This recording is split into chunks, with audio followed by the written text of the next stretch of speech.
Friends, my name is प्रीति। आप देख रहे हैं exam trend YouTube channel. Friends, आज हम बात करेंगे मॉडर्न हिस्ट्री के बारे में, ठीक है, क्योंकि काफ़ी दिन से आप लोगों को मॉडर्न हिस्ट्री का वीडियो नहीं मिल रहा है, ठीक है। तो आज डिस्कस करेंगे मॉडर्न हिस्ट्री में, जिसमें हम लोग आज डिस्कस करेंगे क्वेश्चन आंसर सीरीज को, ठीक है, क्योंकि आज का जो हमारा टॉपिक है वो है न्यूज़पेपर, ठीक है। न्यूज़पेपर्स हैं और बुक्स हैं इंपॉर्टेंट। तो इसको तो थ्योरी में पढ़ने से कोई फ़ायदा नहीं है, इसको हम लोग क्वेश्चन आंसर के थ्रू ज़्यादा अच्छे से समझ लेंगे। और जहाँ जहाँ आपको एक्सप्लेनेशन की ज़रूरत होगी वहाँ आपको डिटेल में एक्सप्लेन भी किया जाएगा। इनफैक्ट लगभग सभी क्वेश्चन में आपको एक्सप्लेनेशन मिलेगा, ठीक है। तो आइए हम लोग बात करते हैं, ठीक है। पहला क्वेश्चन है हमारा, गुलामगिरी शीर्षक पुस्तक की रचना किसने किया है? गुलामगिरी शीर्षक पुस्तक की रचना किसने किया है, ठीक है। तो हम जानते हैं कि इस पुस्तक की रचना किसने किया है? ज्योतिबा फुले ने, ठीक है। ज्योतिबा फुले ने गुलामगिरी पुस्तक की रचना किया है। अगर हम लोग इनके जन्म की बात करें तो देखिए, ज्योतिबा फुले का जन्म कब हुआ था? 1828 में। ज्योतिबा फुले का जन्म कब हुआ था? 1828 में महाराष्ट्र में हुआ, महाराष्ट्र के पुणे में हुआ था, ठीक है। इन्होंने दो कृतियां लिखी थी, गुलामगिरी और सार्वजनिक सत्य धर्म पुस्तक। क्या क्या है? गुलामगिरी और सार्वजनिक सत्य धर्म पुस्तक, ठीक है। और 1873 में इन्होंने महाराष्ट्र में सत्य शोधक समाज की स्थापना किया था। किसकी किया था? सत्य शोधक समाज। ये क्वेश्चन काफ़ी बार एग्जाम में आ चुका है, गुलामगिरी और सत्य शोधक समाज, ठीक है। क्योंकि अगर आप लोग एग्जाम्स देते होंगे तो आप लोगों को पैटर्न तो पता ही होगा कि हाँ एग्जाम्स में क्वेश्चन कैसे बन रहे हैं आजकल। तो ये क्वेश्चन, सत्य शोधक समाज की स्थापना किसने किया था? तो ज्योतिबा फुले ने किया था 1873 में महाराष्ट्र में। गुलामगिरी और सार्वजनिक सत्य धर्म पुस्तक इनकी रचनाएं हैं। नेक्स्ट क्वेश्चन पे हम लोग बात करते हैं कि हिंदी को भारत की राष्ट्रभाषा बनाई जाए, यह सुझाव किस बंगाली लेखक ने दिया था, ठीक है। किस बंगाली लेखक ने पहली बार यह सुझाव दिया था कि हिंदी को भारत की राष्ट्रभाषा बनाई जाए? तो दोस्तों, यह काम किसने किया था? यह काम किया था मधुसूदन दत्त ने।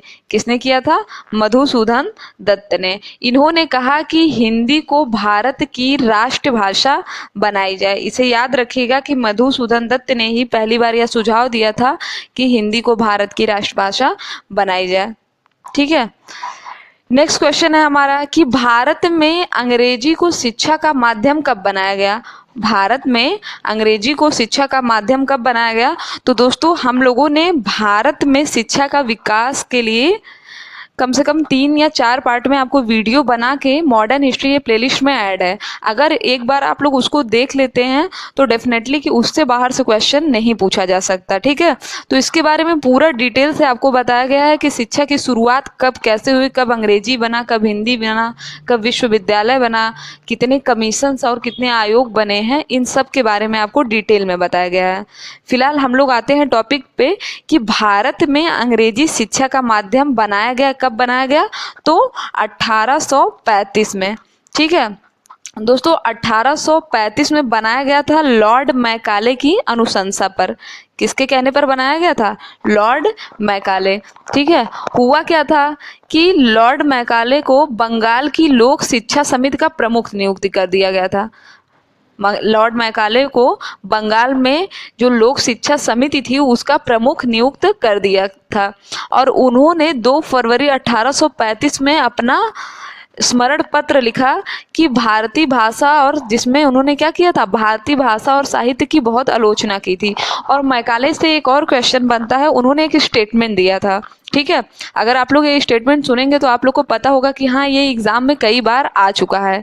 इन्होंने स्टेटमेंट दिया था कि एक अच्छे यूरोपीय पुस्तकालय की एक अलमारी, क्या कहा था इन्होंने? एक अच्छे यूरोपीय पुस्तकालय की एक अलमारी भारत तथा अरब के संपूर्ण साहित्य के बराबर मूल्यवान है, ठीक है। इन्होंने क्या कहा कि मतलब हमारे यहाँ की एक अलमारी जो है, मैकाले के यहाँ की यूरोप की जो एक अलमारी है वो भारत और अरब के जितने संपूर्ण साहित्य है उसके बराबर होती है, जो वैल्यू है, ठीक है।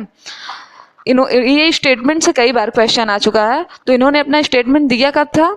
ठीक है, इन्होंने स्मरण पत्र दिया था 2 फरवरी 1835 को, और 7 मार्च को तत्कालीन जो वायसराय थे लॉर्ड विलियम बेंटिक, ठीक है, तत्कालीन वायसराय कौन थे? Lord William Bentinck. तो इन्होंने क्या किया कि इसको स्वीकार कर लिया और अंग्रेजी को भारत में शिक्षा का माध्यम बना दिया। दूसरा क्या क्या था दोस्तों, इन्हीं के कुछ 35 में हुआ और 9 साल बाद लॉर्ड हार्डिंग का कार्यकाल आया, जिन्होंने 1844 ईस्वी में सरकारी नौकरियों में अंग्रेजी शिक्षा को अनिवार्य कर दिया। ठीक है, तो देखिए आपको क्वेश्चंस के साथ साथ इंपॉर्टेंट पॉइंट्स भी मिल रहे हैं।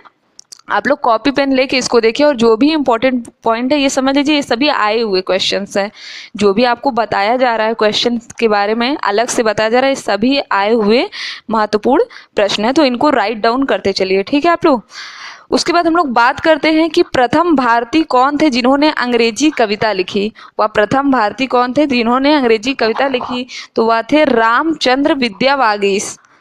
कौन थे? रामचंद्र विद्या वागिस, इन्होंने अंग्रेजी कविता लिखी। नेक्स्ट है हमारा कि हिंद स्वराज किसकी कृति है? हिंद स्वराज किसकी कृति है? तो दोस्तों हिंद स्वराज गांधी जी द्वारा रचित कृति है, जिसका गांधी जी ने किस भाषा में प्रयोग किया? गुजराती भाषा में हिंद स्वराज नामक पुस्तक गांधी जी ने लिखा है। ये भी क्वेश्चन इंपॉर्टेंट है, ये भी कई बार एग्जाम में आ चुका है। अगला हम लोग बात करेंगे कि गांधी बनाम लेनिन। क्वेश्चन क्या हमारा? गांधी बनाम लेनिन पुस्तक किसने लिखा? तो लिखा है S.A. डांगे ने। गांधी बनाम लेनिन पुस्तक किसने लिखा है? तो S.A. डांगे ने। उसके बाद हमारा क्वेश्चन है कि राजा राम मोहन राय किस ग्रंथ के लेखक थे? राजा राम मोहन राय किस ग्रंथ के लेखक थे? तो उनका ग्रंथ क्या था? तुहफतुल मुहावहिद्दीन। क्या है? तुहफतुल मुहावहिद्दीन। यह बहुत ही इंपॉर्टेंट ग्रंथ है, इससे कई बार क्वेश्चन आ चुका है। आइए इसके बारे में थोड़ा डिटेल से देखते हैं। दोस्तों यह राजा राम मोहन राय का पहला ग्रंथ है जो फारसी भाषा में लिखा गया है। ठीक है, इसमें क्या बताया गया है? इसमें बताया गया है कि एकेश्वरवाद को सभी धर्मों का मूल बताया गया है। ठीक है, इसमें राजा राम मोहन राय ने मूर्ति पूजा का विरोध किया है। क्या किया है? एक और क्वेश्चन आता है, एकेश्वरवादियों का उपहार 1809। ठीक है, यही लिखा गया था। पुस्तक कब लिखी गई थी? तो 1809 ईस्वी में। ये राजा राम मोहन द्वारा रचित पहला ग्रंथ है जो किस भाषा में लिखा गया? फारसी भाषा में। दोस्तों राजा राम मोहन राय को आधुनिक भारत का पिता और नव जागरण के अग्रदूत नाम से भी जाना जाता है। आधुनिक भारत का पिता और नव जागरण का अग्रदूत। ठीक है, तो ये क्वेश्चन भी काफी इंपॉर्टेंट है। उसके बाद नेक्स्ट हम लोग बात करते हैं कि भारत की शैक्षिक नीति में निस्यंदन सिद्धांत के प्रतिपादक कौन थे। दोस्तों ये आपको डिफाइन किया गया है वीडियो में, जो डिटेल वीडियो बनाया है उसमें बहुत अच्छे से डिफाइन किया गया है। तो आप लोग ये क्वेश्चन आंसर तो पढ़ लीजिए, लेकिन इसके साथ ही भारत में शिक्षा का विकास का 4 पार्ट जरूर देखिएगा। बहुत ही इंपॉर्टेंट क्वेश्चन हैं उसमें से, जो एग्जाम में अक्सर पूछे जाते हैं। ठीक है, तो क्वेश्चन क्या है हमारा कि भारत की शैक्षिक नीति में निस्यंदन सिद्धांत के प्रतिपादक कौन थे? तो यह सिद्धांत दिया था मैकाले ने। किसने दिया था? मैकाले ने। पहला मैकाले ने क्या काम किया था? इन्होंने भारत में शिक्षा का माध्यम अंग्रेजी बनाने की शुरुआत की 1835 ईस्वी में। ठीक है, दूसरा इन्होंने क्या किया कि इन्होंने अंग्रेजी शिक्षा को, ठीक है, लागू करना इनका योगदान था। और दूसरा था कि इन्होंने अधोमुखी निस्यंदन सिद्धांत लाया। इसमें था क्या दोस्तों? अंग्रेजों ने क्या किया था? चार्टर एक्ट के माध्यम से 1 लाख रुपए का प्रावधान किया था कि ये पैसे किसे दिए जाएंगे? ये विद्वानों की शिक्षा पर खर्च किए जाएंगे। ठीक है, तो लॉर्ड मैकाले ने क्या किया? इसमें अधोमुखी निस्यंदन सिद्धांत लाया। उसने कहा कि शिक्षा को इतने ब्रॉड लेवल पे दे पाना संभव नहीं है, तो हम क्या करते हैं, उच्च वर्ग के लोगों को शिक्षा देते हैं और उनसे शिक्षा छीन कर किसे मिलेगी? निम्न वर्ग के लोगों तक मिल जाएगी, जिससे क्या कहा जाता है? फिल्ट्रेशन सिद्धांत या अधोमुखी निस्यंदन सिद्धांत। ये बहुत ही इंपॉर्टेंट थ्योरी है। ठीक है, फिल्ट्रेशन थ्योरी बहुत ही इंपॉर्टेंट है। इसमें क्या था? देखिए अगर हम लोग इसको शॉर्ट में देखें तो बस यही इसमें था कि शिक्षा किसे दी जाएगी? उच्च वर्ग के लोगों को दी जाएगी, और इनसे छीन करके शिक्षा किसे मिलेगी? निम्न वर्ग के लोगों को मिलेगी। यही था हमारा अधोमुखी निस्यंदन सिद्धांत। नेक्स्ट हम लोग बात करते हैं सैडलर कमीशन जुड़ा है, ठीक है। सैडलर कमीशन किससे संबंधित है? तो दोस्तों सैडलर कमीशन संबंधित है शिक्षा से, ठीक है। सैडलर कमीशन किससे संबंधित है? शिक्षा से। अब हम लोग जान लेते हैं कि क्या है इसमें। देखिए 1917 ईस्वी में सरकार ने कलकत्ता विश्वविद्यालय की प्रोग्रेस रिपोर्ट के लिए, ठीक है, एक आयोग बनाया जिसकी अध्यक्षता कौन कर रहे थे? सैडलर कर रहे थे, ठीक है। और इस आयोग से देखिए इंपॉर्टेंट क्वेश्चन ये है कि इसमें 2 भारतीय भी थे, आशुतोष मुखर्जी और जियाउद्दीन अहमद। क्वेश्चन आता है कि सैडलर आयोग में कौन से 2 भारतीय थे? तो आशुतोष मुखर्जी और डॉक्टर जियाउद्दीन अहमद। किस लिए बनाया गया था? तो विश्वविद्यालय की रिपोर्ट के लिए बनाया गया था, कलकत्ता विश्वविद्यालय के रिपोर्ट के लिए इसे बनाया गया था। और बाद में इस आयोग ने रिपोर्ट दिया भी, ठीक है। और इसमें सुझाव दिया गया कि जो स्नातक है उसको 3 वर्ष किया जाए, ठीक है। इसी आयोग ने क्या बताया कि ग्रेजुएशन को कितना किया जाए? 3 इयर्स किया जाए। जो हम लोग का ग्रेजुएशन हम लोग करते हैं उसको कितने ईयर तक का किया जाए? 3 इयर्स तक का। बाकी अगर आपको और ज़्यादा डिटेल में जाना है तो आप बाकी जो पीछे के वीडियोज़ हैं उनको देख लें। अगला क्वेश्चन हमारा, देसी भाषा प्रेस अधिनियम कब पारित हुआ? क्वेश्चन क्या हमारा, देसी भाषा प्रेस अधिनियम कब पारित हुआ? तो दोस्तों यह पारित हुआ था 1878 में। या कब पारित हुआ था? 1878 में लॉर्ड लिटन, ठीक है। किसने पारित किया था? लॉर्ड लिटन ने, ठीक है। लेकिन इसे और क्या कहा गया? इसे मुंह बंद कर देने वाला अधिनियम कहा गया। 1878 का देसी भाषा प्रेस अधिनियम को क्या कहा गया? मुंह बंद कर देने वाला अधिनियम कहा गया। और इसे समाप्त किसने किया था? इसकी शुरुआत देखिए लिटन ने किया था और इसका समापन किसने किया था? तो लॉर्ड रिपन ने, ठीक है। क्वेश्चन काफी इंपॉर्टेंट है। अगला हम लोग बात करते हैं, प्रथम उर्दू समाचार पत्र कौन सा था? प्रथम उर्दू समाचार पत्र कौन सा था? तो दोस्तों प्रथम उर्दू समाचार पत्र है दिल्ली उर्दू अखबार। कौन सा है? दिल्ली उर्दू अखबार। जिसके संस्थापक कौन है? मौलवी मोहम्मद बाकर। इसके संस्थापक कौन है? मौलवी मोहम्मद बाकर। अब हम लोग देख लेते हैं कुछ और समाचार पत्रों के बारे में। देखिए अगर हम लोग बात करें कि हिंदी का प्रथम समाचार पत्र कौन सा है, हिंदी का प्रथम समाचार पत्र कौन सा है? तो है उद्दंड मार्तंड। क्या है? उद्दंड मार्तंड, ठीक है। यह कब लॉन्च हुआ था? तो 30 मई 1826 में कोलकाता। कब हुआ था? 30 मई 1826 कोलकाता से उद्दंड मार्तंड की लॉन्चिंग की गई थी। ये हिंदी का पहला समाचार पत्र था। और अगर हम लोग बात करें कि इसके संपादक कौन थे, तो इसके संपादक थे युगल किशोर शुक्ल। इसके संपादक कौन थे उद्दंड मार्तंड के? युगल किशोर शुक्ल। ये यूपी के थे, ठीक है। अगर हम लोग बात करें कि उत्तर प्रदेश का पहला उर्दू समाचार पत्र कौन सा है, तो इसका पहला उर्दू समाचार पत्र है जामे जहानुमा। कौन सा है? जामे जहानुमा, ठीक है, जो 1822 में लॉन्च हुआ था। और इसके संपादक थे सदासुख लाल, ठीक है। इसके संस्थापक कौन थे? सदासुख लाल। आइए बात करते हैं नेक्स्ट क्वेश्चन के बारे में कि भारत की प्रथम राष्ट्रीय समाचार पत्र एजेंसी कौन सी थी? याद रखिएगा कि ये क्या है? राष्ट्रीय समाचार पत्र एजेंसी, ठीक है। भारत की प्रथम राष्ट्रीय समाचार पत्र एजेंसी थी फ्री प्रेस ऑफ इंडिया। क्या है? फ्री प्रेस ऑफ इंडिया, ठीक है। जो कब बनी थी? 1927 में। इसकी स्थापना कब हुई थी? 1927 में। अगर हम लोग बात करें कि पहली समाचार पत्र एजेंसी कौन थी, तो पहली समाचार पत्र एजेंसी कौन सी थी? राइटर। कौन सा है? राइटर, ठीक है। उसके बाद नेक्स्ट क्वेश्चन है हमारा, इंग्लैंड में आरंभिक भारतीय राष्ट्रीय कांग्रेस के नेता किस समाचार पत्र का प्रकाशन करते थे? ठीक है, इंग्लैंड में भारतीय राष्ट्रीय कांग्रेस के आरंभिक नेता किस समाचार पत्र का प्रकाशन करते थे? तो वो किसका करते थे? इंडिया का प्रकाशन करते थे। कौन सी पत्रिका समाचार पत्र है? इंडिया का। इंडिया का प्रकाशन कहाँ होता था? ये होता था इंग्लैंड में। अब थोड़ा सा इसके बारे में जान लेते हैं। देखिए हुआ क्या था कि इंग्लैंड में जो आरंभिक भारतीय राष्ट्रीय कांग्रेस के नेता थे वो अपनी मांगों को मनवाने के लिए 1889 में लंदन में एक काउंसिल की स्थापना करते हैं। क्या नाम रहता है? भारतीय ब्रिटिश समिति। भारतीय ब्रिटिश समिति की स्थापना करते हैं, ठीक है। और इस समिति के संस्थापक में दो लोग प्रमुख थे। कौन थे? दादा भाई नौरोजी और विलियम वेडरबर्न। आपको याद होगा कि दादा भाई नौरोजी ने ड्रेन वेल्थ थ्योरी दी थी, धन निष्कासन सिद्धांत। इन्हें grand old man of India भी कहा जाता है। और विलियम वेडरबर्न कौन है? इन्होंने वो ह्यूम की जीवनीकार है, ठीक है। विलियम वेडरबर्न कौन है? ये वो ह्यूम के जीवनीकार।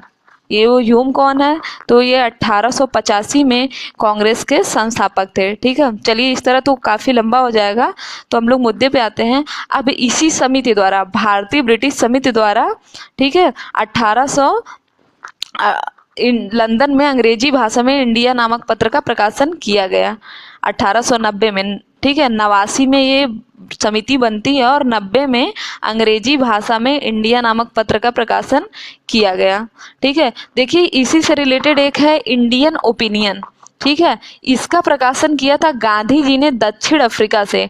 इंडियन ओपिनियन का प्रकाशन गांधी जी ने कहाँ से किया था? दक्षिण अफ्रीका से। और द लीडर नामक पत्र का प्रकाशन मदन मोहन मालवीय ने किया था। इंडिया का प्रकाशन किया गया था 1890 में, ठीक है। किसके द्वारा? भारतीय ब्रिटिश समिति के द्वारा, ठीक है। और इंडियन ओपिनियन किसके द्वारा किया गया था? तो गांधी जी द्वारा किया गया था दक्षिण अफ्रीका से। दोस्तों, गांधी जी दक्षिण अफ्रीका से भारत वापस कब आए थे ये आप लोग को बताना है। और इन्होंने कौन कौन से आश्रम की स्थापना की है, इन दो के बारे में आपको बताना है, ठीक है। आपका क्वेश्चन है कि गांधी जी दक्षिण अफ्रीका से भारत वापस कब आए और किस आश्रमों की स्थापना किया है।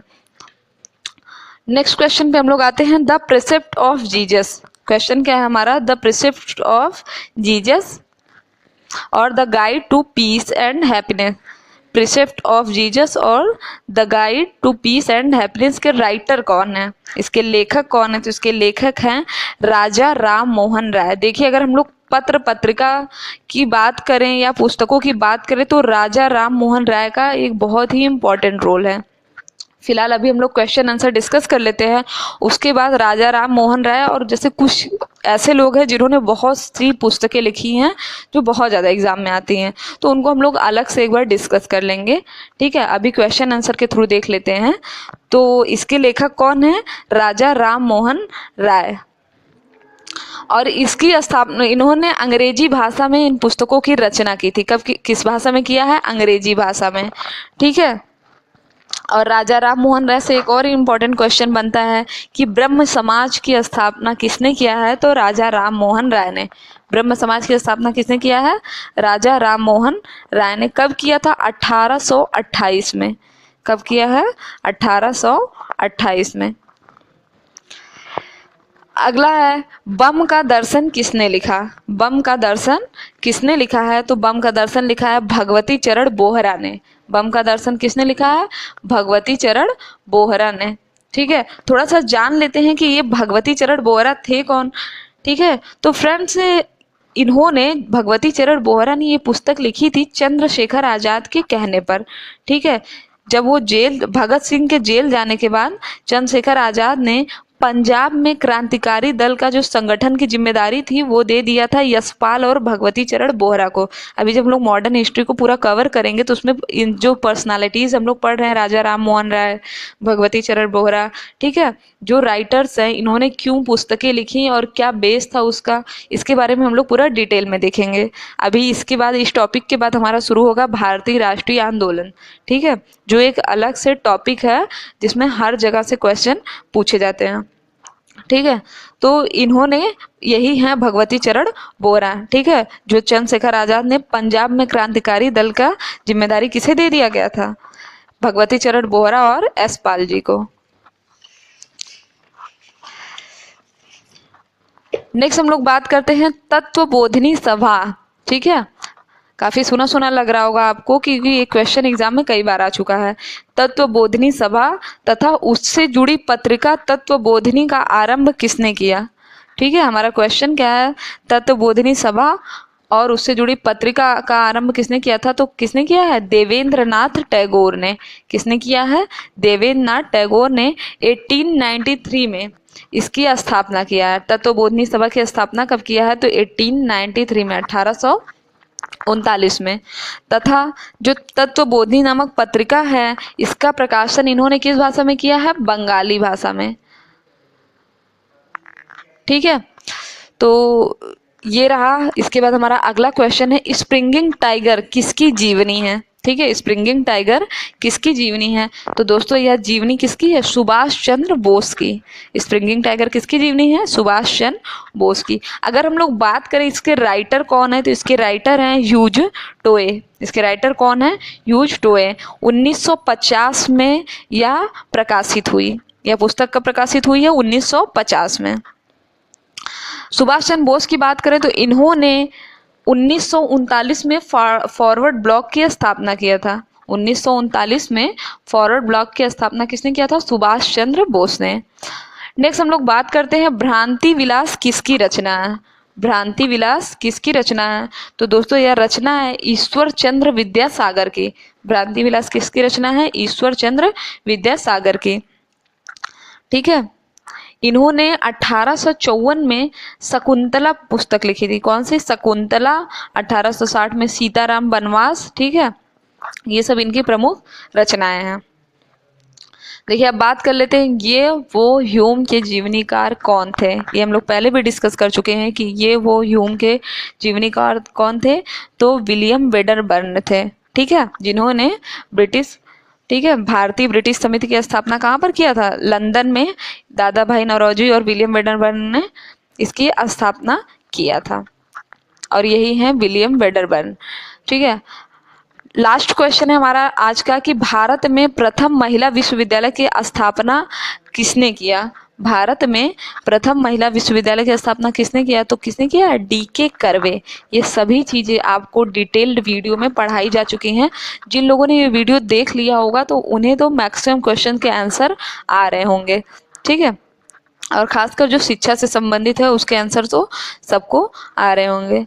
और इन्होंने यह स्थापना कब किया था? 1916 में पूना में किया था। ठीक है, तो दोस्तों इसी के साथ हमारा ये वीडियो समाप्त होता है। आज आपको काफ़ी लेट वीडियो मिल रहा है क्योंकि थोड़ा सा टेक्निकल इशू हो गया था। ठीक है, तो ये वीडियो आप लोग अच्छे से देख लीजिए और बाकी क्वेश्चन आंसर अगर अपने आप का नॉलेज टेस्ट करना है तो बाकी के चारों पार्ट देख लीजिए क्योंकि उसके बाहर क्वेश्चंस नहीं आएंगे। ठीक है, क्वेश्चन आंसर पढ़ना जरूरी है लेकिन डिटेल नॉलेज भी जरूरी है। ठीक है, सब चीज़ सिर्फ क्वेश्चन आंसर पढ़ने से नहीं हो सकती और ना ही सारी चीज़ें थ्योरी पढ़ने से हो सकती हैं क्योंकि उतनी चीज़ें को अब एब्जॉर्व करना सबके बस की बात नहीं है। ठीक है, फिर भी हम लोग अपना बेस्ट देते हैं और आप लोग भी अपना बेस्ट दे के अच्छे से पढ़ाई करिए क्योंकि सभी एग्जाम्स होने वाले हैं। ठीक है, तो all the best. Thank you friends, thank you so much. Video को ज़्यादा से ज़्यादा शेयर करें ताकि इससे और लोगों को भी लाभ हो। ठीक है, और बेल आइकन पर क्लिक करना ना भूलें जिससे कि वीडियो जब भी अपलोड होता है आपको उसका नोटिफिकेशन तुरंत मिल जाए। Thank you friends, thank you so much.